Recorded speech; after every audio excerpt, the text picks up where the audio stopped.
Welcome back to Grief Inspired. My name is Catherine McNulty, and today we are talking about how to deal with the change that happens as a result of your loss.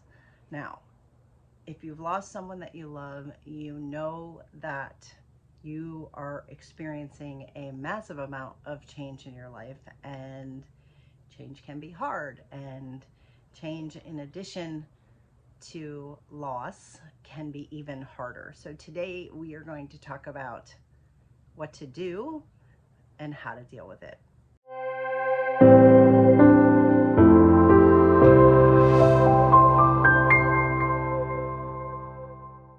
So here at Grief Inspired, we are really building a community of individuals just like you who want to learn how to heal, who want to grieve actively, who want to understand what's happening in their life so that you don't have to do it alone. You want to feel lighter, less heavy than your grief.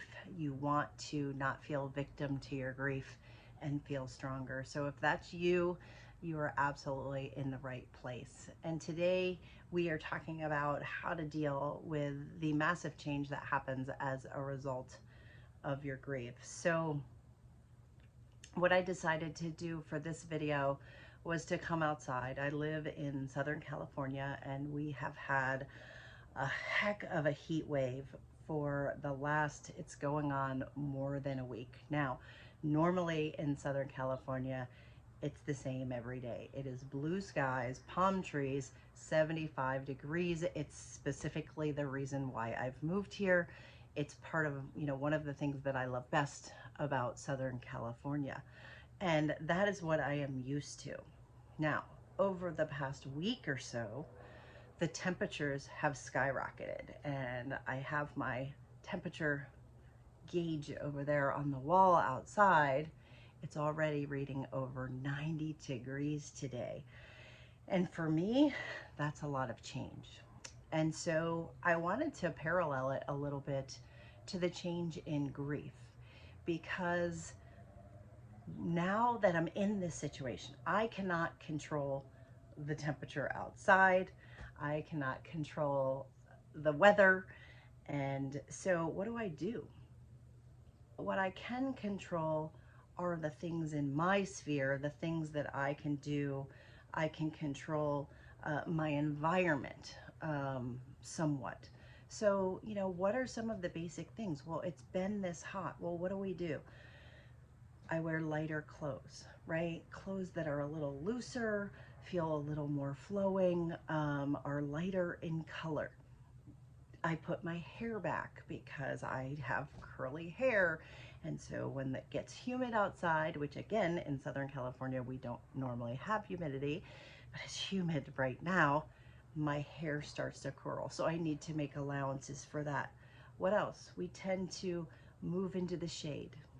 We decide when I'm going to do things and how I'm going to do them. So, it's early morning, and I decided to come out early morning before it gets too hot. So if we want to do anything in the yard or, go anywhere by way of exercising, you have to do that early in the morning.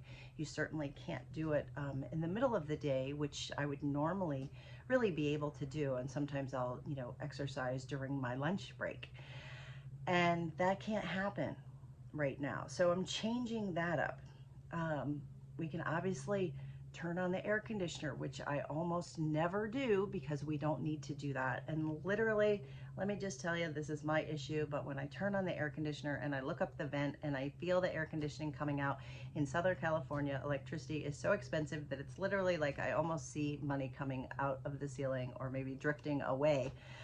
Because it's money that I'm spending on the air conditioning. So I have to change, I have to adapt. So maybe that means that I need to make allowances because I know my electric bill is going to be $150 more, maybe $200 more, this month than it typically is. So I might have to make allowances there. So the point I'm making with all of this is that when we experience change, we need to adapt and we need to change, and we need to redo or look at how we do things and maybe do them a little bit differently. And what I find so interesting in the grief process is that we don't do that. We try to power through. We try to do the same things that we've always done, and then we get mad or angry or disappointed or frustrated because it's not working the way it is. So when you're grieving, what is some of the change that you need to make? Well, first, you need to give yourself some slack. You're not going to work at the level that you typically do. You need to make allowances because your memory is not going to be 100% the way it normally is. So maybe you need to write things more down or schedule less in your calendar, or give yourself more time to complete the tasks. Or maybe you even need to ask for help. And I know a lot of us don't like to ask for help. It is something that I have had to learn because I don't like asking for help. But there are times when we need to let that help happen. We may need to get support. Now, it is so interesting to me that we will go for support when we need help losing weight, for example. We will go and we will, hire a personal trainer. We will buy copious amounts of exercise equipment and products and supplements to help us along that path. But yet we don't want to ask or pay for any type of support that would actually help us on our grief journey. And so I find that interesting. But there are times when you need to adapt. You need to say, this is bigger than me. For me, when I got to the point where my grief was bigger than me, I was forced to ask for help. And I really didn't want to. And it's interesting that I wasn't willing to make that change until it was absolutely necessary. But I want you to consider that it's okay. That grief is really lonely. Getting with another group of people, going to see a therapist, joining my grief courses, commenting on these videos, whatever it is that you can do to get you the support that you need, that's the change that's required, because you are in a different environment. Just like my world is a little bit different when it's 95 degrees in Southern California than it typically is. So I want you to think today about, what do you need to change? What are the things that you are doing that is helping you, that's sort of embracing change? Make note of those things and give yourself credit for those. But then think to yourself, what do I need to do? What do I need to start doing? Do I need to ask for support? Maybe it's by reaching out to me. Maybe it's by signing up for my grief course that's coming up October 1st. Maybe it's subscribing to this channel. Please do so, because it helps you and it helps so many others find my channel. So take a moment right now, if you have it, and subscribe to the channel. It can be the smallest things, but the point of it is that you deserve the support. And maybe it's seeing a therapist. Maybe it's talking one-on-one with me.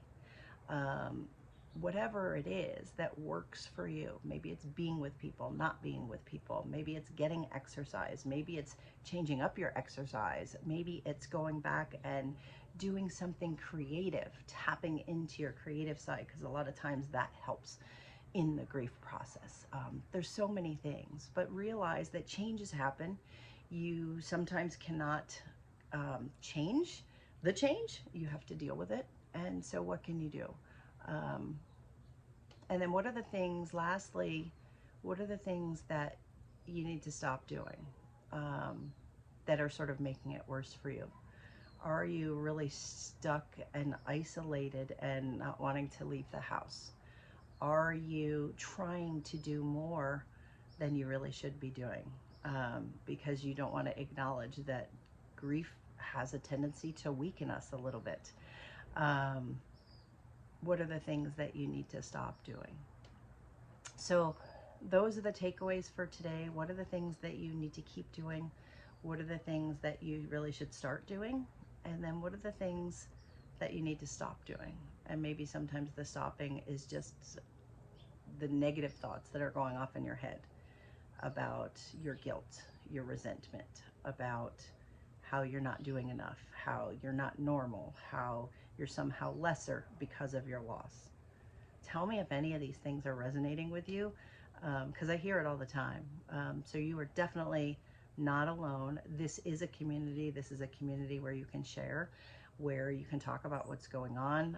Drop me comments below. If you feel more comfortable, send me an email at griefInspired@gmail.com, and I'll help you on the journey, because you should not have to do this alone. We can grieve better. We can grieve together, and we can heal, and we can heal better, and we can heal together. Bye for now.